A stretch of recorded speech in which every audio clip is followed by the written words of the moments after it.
I wanted to make a quick video here about somatic and sublimation techniques.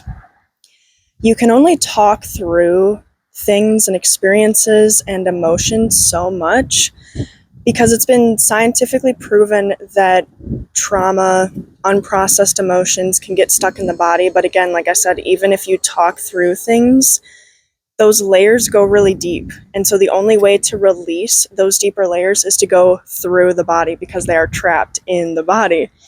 And so I just wanted to go over a couple of those techniques with you here today. So one of those things is push a wall. I've seen people describe it as, it's almost like a lunge. You put both hands flat, shoulder width apart, on a wall right in front of you. And your feet are in like a lunge position as you're pushing against the wall. And some have said that you should do this until your arms shake. I have not had that experience yet of my arms shaking. And so sometimes I just get really tired, or like I feel that that muscle fatigue kind of settle in. And so that's what makes me stop. But whatever feels good for you, you can wait until your arms shake, or you can just stop when it feels right, like I do, whatever resonates with you. And so another thing is to scream into a pillow.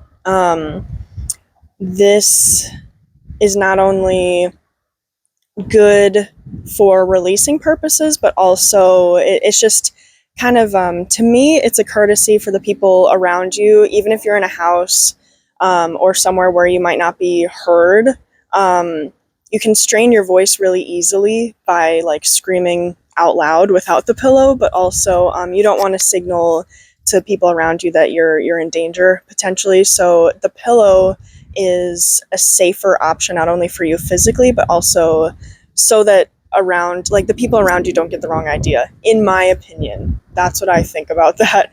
And so another thing would be to punch your bed. Again, physical safety. It allows for release of like aggression without hurting yourself. So that is very important. A static dance and intuitive movement. Oh my goodness. This goes deeper and is way more effective than you might expect. I went to my very first ecstatic dance event the other day, and oh my goodness, I felt such a huge release. The slow songs and the fast songs, and walking away, I remember feeling exhaustion and like almost like I felt like there were different chakras that felt very activated, and like I just released so much tension out of them to the point where they were kind of achy. I was like, oh my goodness. So very, very huge, very, very good way. And intuitive movement in general, you don't have to go to a facility or an event. You can be in your room and you can do it with music or without music, and just move in a way that your body kind of wants to automatically without worrying about what you look like. That's huge. And so another thing would be to do yoga. Yoga is beautiful. You can find some places near you that teach yoga, facilitate yoga, or you can find YouTube videos here. There's plenty of ways to do yoga by yourself or with a group. And breath work and somatic breath work. So there's a difference between breath work and somatic breath work. Regular breath work is where you add a level of like intention and conscientiousness behind your breathing. There are, again, plenty of videos here on YouTube. I am not a certified breathwork coach yet. Maybe that might be something I do in the future, but I highly recommend you go through somebody who is certified, or they have an entire channel dedicated to that. They would know more than I do. But when it comes to somatic breathwork, that's actually when the body comes into play with it. So the ways that I've been taught with this is, one of the techniques is you inhale, and then when you exhale, push all the air out of your lungs. And as you're doing that, you actually take your fingers to push into a part in your body that feels tense. And you actually hold it, like you hold that out breath, and you push into that area that's really, really tense. And then when you inhale again, you slowly take the pressure off of that body part that you're pressing into. Usually the most popular areas that people dig into are like softer, like abdominal areas. But again, like please consult a professional before you do anything like that, or consult a practitioner in your area or somebody with experience who might have a YouTube presence here or a social media presence that can lead you through that. So another thing is singing and vocal toning. So kind of similar to the screaming in the pillow, you are activating your vagus nerve because it is directly connected to your vocal cords. And so you can scream or sing or tone, all of which are different sounds, all of which are kind of different energies and using different parts of your throat, I guess, honestly. And so toning is like it's almost like a monotonous mantra, kind of similar to Om. If you chant Om, you can vocal tone a sound of your choosing. Or I know I was taken through a sequence recently where each of the main seven chakras had a different like vowel or a different sound, I should say, and a different tone associated with it. And so there might be videos like that here on YouTube, or people doing events, like I said, that can teach you that. I only did it once, so I don't remember all the tones. But the thing about toning and the cool thing about singing in general is that you can do whatever feels right. And so if there is a sound that feels particularly healing to you in the moment, or wherever your natural register is with your voice, again, just like with dancing, don't really worry about what you sound like. It's all about the intention and it's about the release. So whatever feels good to you, do that for however long it feels good to do it. So another thing is shaking. So you can take your hands and like at your sides, or something I like to do, and maybe there's kind of people around, but I will do it. I like doing this, where you kind of like take your arms and your hands. I hope the microphone doesn't freak out, but I do like that.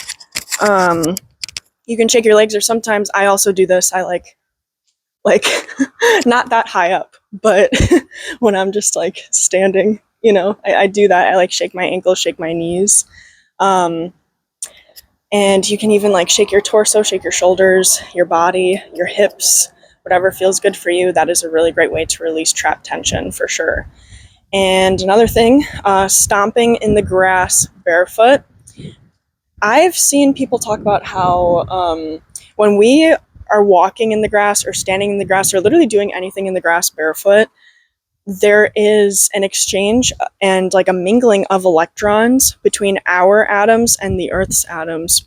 That's really cool, isn't it? So it creates that actual like scientifically backed sense of grounding and ease, which is really, really cool. So there's that, and just a couple more things here, you guys. Hands-on crafts. I freaking love weaving, micro macrame. You might be into knitting or crocheting, cross stitch, painting, clay sculpture, wire wrapping, jewelry making. The possibilities are endless. If there's some type of craft that you like, wood carving, wood burning,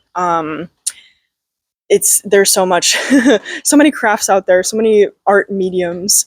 Those are also really, really good because it's all about moving your body and utilizing the parts of your body in a way that sometimes you don't do on the day-to-day, that allows those deeper layers to be accessed, like I said.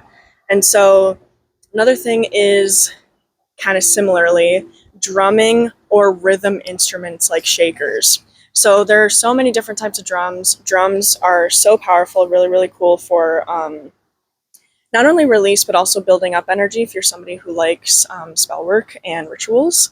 Another thing, so like shakers, what I mean by shakers are like maracas, or like those little plastic egg things. Rhythm instruments where you can like have a solid beat. Really, really, really, really cool. And so the last thing I want to talk about here is tapping. So again, a lot of cool YouTube videos here about tapping. There's like usually a specific way to tap. Like there's like different areas that you do kind of in a cycle or a sequence. And people here on YouTube have really cool videos about that. You can go to events. I'm kind of repeating myself in that way, but yeah, it's really, really cool.